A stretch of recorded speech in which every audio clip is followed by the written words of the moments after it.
A is 2 years older than B, তার মানে তারা বলতেছে এ নাকি হবে 2 বছর এর বয়স, এ ইজ 2 years older, এ 2 বছরের বড়, দেন বি, বি এর চাইতে এ 2 বছরের বড়। Fine. Who is 2 years, who is twice as old as C.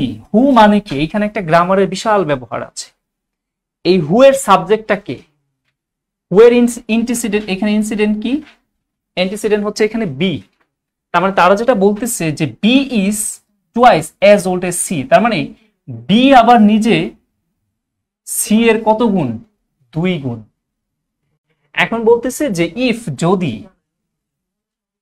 the total age of A, B and C be 27, তার মানে তারা যেটা বলে দিছে এর বয়স, বির বয়স, সির বয়স যদি আমরা যোগ করে দিই তাহলে বয়স তাদের মোট 27 হবে। দা হাউ ওল্ড ইজ বি, তার মানে বি এর বয়সটা কত আমাদের কাছে সেইটা জানতে চাওয়া হয়েছে। এমডি মাসুদ রানা বলেছেন, স্যার আজকে বিকেলে সাধারণ জ্ঞানের যে ম্যাডামের ক্লাস, সুন্দর, হ্যাঁ উনি যথার্থই ভালো ক্লাস নিচ্ছেন। তারপরে আসেন, সামিউল হক বলেছেন 10, কুমার সাহেব বলেছেন 10। স্যার আমার নাম মাহমুদ হাসান। ওকে, থ্যাংক ইউ মাহমুদ হাসান, আপনার আরবি ভাষাটা পড়া যাচ্ছিল না। আচ্ছা, তাহলে আমরা একটু চিন্তা করি আমরা কি করতে পারি। এখানে বি এর মান বের করতে বলছে, তাহলে আপনি বি রাও ধরে করতে পারেন, কিন্তু সবচেয়ে সহজটা হয় কিভাবে, আপনি যদি এখানে সি ধরে করেন। চিন্তা করেন যে সি এর বয়স যদি আমার এক্স হয়, সি এর বয়স যদি এক্স হয়, তাহলে সি এর বয়স যা তার টুয়াইস, দ্বিগুণ হবে কার বয়স? বি এর বয়স। তাহলে বি এর বয়সটা কত হবে? বি এর বয়সটা হবে 2x, এখানে প্লাস।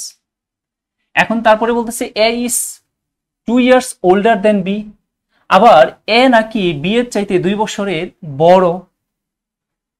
ঠিক আছে, এখানে তারা বলতেছে যে A is 2 years older than B, তাহলে এর বয়স যেটা হবে সেটা হচ্ছে বির বয়সের চাইতে কত বেশি? 2 বেশি, তার মানে বির বয়স 2x + 2। এখন এটা আনসার করলে সমান 27। তার মানে এটাকে যদি এখন আমরা ইকুয়েশন করি, 4 আর 1 কত? 5, আর 27 বিয়োগ করলে কত হবে? 25। তার মানে x = 5 দা ভাগ করলে 5 5 কত? 25, x এর মান 5। এখন জানতে চাওয়া হয়েছিল কার বয়স? বি এর বয়স। তো বি এর বয়স আমরা কি পেয়েছিলাম? 2x, এই যে 2x, বি এর বয়স 2x পেয়েছি। তার মানে এইখানে বি সমান হচ্ছে 2x, তাহলে 2 × x এর মান আমরা কত পেয়েছি? 5। দ্যাট মিন্স আমাদের আনসারটা তাহলে কি হবে? 10। যারা 10 বলেছেন, ইয়েস রাইট, আপনারা যথার্থই বলেছেন। স্বপ্ন পূরণের অভিযাত্রায় পাশে থাকার অঙ্গীকার, ক্যারিয়ার।